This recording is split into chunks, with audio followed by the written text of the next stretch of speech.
பரிசு அப்படிங்கிறது அந்த கதை. ஒரு காட்டுல எல்லா மிருகங்களும் இருக்கு. காடுனா எல்லா மிருகமும் இருக்கும்ல. சிங்கம், புலி, சிறுத்தை, முயல், ஆமை, காக்கா, கழுகு எல்லாமே இருக்கும். எல்லா மிருகமும் இருக்கு.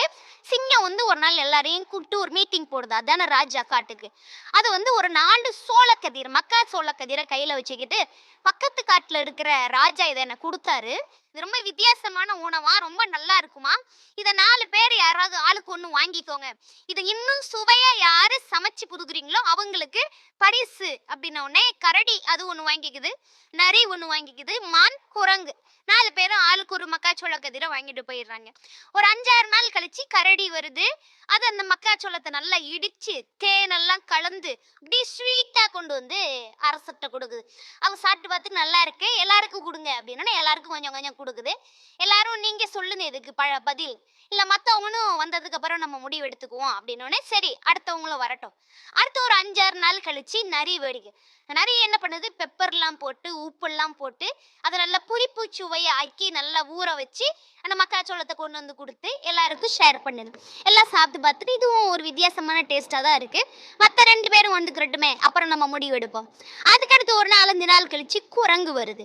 அது என்ன பண்ணுது, மக்காச்சோளத்தை பாப்கார்னா பொரிச்சு ஒவ்வொரு சின்ன ஒரு இதில் வச்சு எல்லாருக்கும் கொடுக்குது. எல்லாரும் 2 எடுத்து சாப்பிட்டுட்டு இது ரொம்ப நல்லா இருக்கே, ருசியாக முறுன்னு சூப்பராக இருக்கு, இது நல்லா தான் இருக்கு, சரி கடைசி அந்த மான் வந்துடட்டும்பா அப்புறம் முடிவு சொல்லிடலாம். அப்புறம் ஒரு வாரம் மான் வரவே இல்லை. ஒருவேளை இதுவே தின்னு ஓடிச்சோ அப்படின்னு எல்லாம் சந்தேகப்பட்டுட்டு இருக்கும்போது மான் மெதுவா ஒரு நாள் வருது. கையில ஒண்ணுமே கொண்டு வரல. என்னப்பா நீ ஒண்ணுமே கொண்டு வரல, எல்லாரும் எனக்காக கொஞ்சம் என் கூட வாங்கலேன் ப்ளீஸ், ஒரு 5 மினிட்ஸ் என் கூட வாங்க.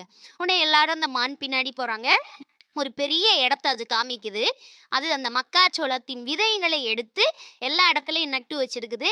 சின்னதா துளிர் விட்டு இருக்குது அந்த இடத்துல மக்காச்சோள செடி.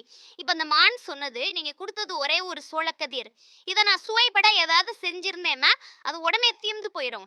ஆனா இது ஒரு அபூர்வமானதுன்னு நீங்க சொன்னீங்க, இது எல்லா மக்களுக்கும் கிடைக்கணுங்கிறதுக்காக இந்த விதைகளை எல்லாம் எடுத்து நான் நட்டு இருக்கிறேன். இன்னும் 1 மாசத்துல இதுல இருந்து விளைச்சல் வரும், எல்லாரும் சாப்பிடலாம்.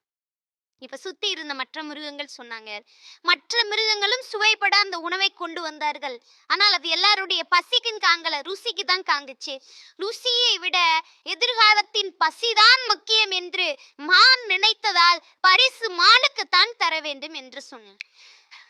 எப்பயுமே மகிழ்ச்சி என்பது என்னுடைய சுயநலத்தில் என்னுடைய உணவை நான் ஆற்றிக்கொள்வதில் இல்லை, அடுத்தவருடைய பசியை அறிந்து யார் ஒருவர் உதவி செய்கிறாரோ அதில் தான் மகிழ்ச்சி என்கின்ற ஒன்றே இருக்கிறது என்பதை நாம் உணர்ந்து கொண்டோம் என்றால் இந்த வாழ்க்கை ரொம்ப இனிமையானதாகவும் எளிமையானதாகவும் இருக்கு.